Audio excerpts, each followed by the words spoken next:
Kuwait పై Iran దాడులు కొనసాగుతున్నాయి. తెలుగు రాష్ట్రాల నుంచి ఉపాధి కోసం కువైట్ వెళ్లిన వాళ్ళు భయంతో వణికిపోతున్నారు. చుట్టుపక్కల యుద్ధ వాతావరణంతో ఏ క్షణం ఏం జరుగుతుందన్న ఆందోళనకు గురవుతున్నారు. 4 నెలల క్రితం కువైట్ కు వెళ్లిన కాకినాడ జిల్లా పిఠాపురానికి చెందిన దాకే కుమారి అక్కడి యుద్ధ వాతావరణాన్ని వీడియో తీసి ప్రపంచానికి చూపించారు. తనని కువైట్ నుంచి ఇండియాకు రప్పించాలంటూ CM Chandrababu, deputy CM Pawan Kalyan ని కోరారు. అలాగే మంత్రి లోకేష్ ను సైతం ఆమె విన్నవించుకున్నారు.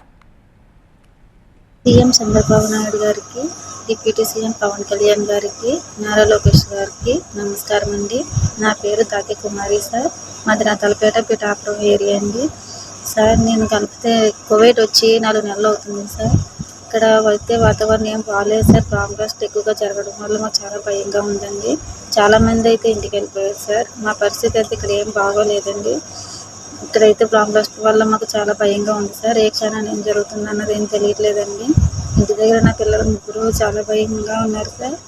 వాళ్ళు చాలా భయపడుతున్నారండి. దయచేసి నన్ను మా ఇంటికి పంపించండి సార్. ఇండియాకి వెళ్ళేటప్పుడు మీరే చూడాలి సార్ మమ్మల్ని. ప్లీజ్ సార్, మమ్మల్ని ఇండియా ఎలాగైనా పంపించండి సార్.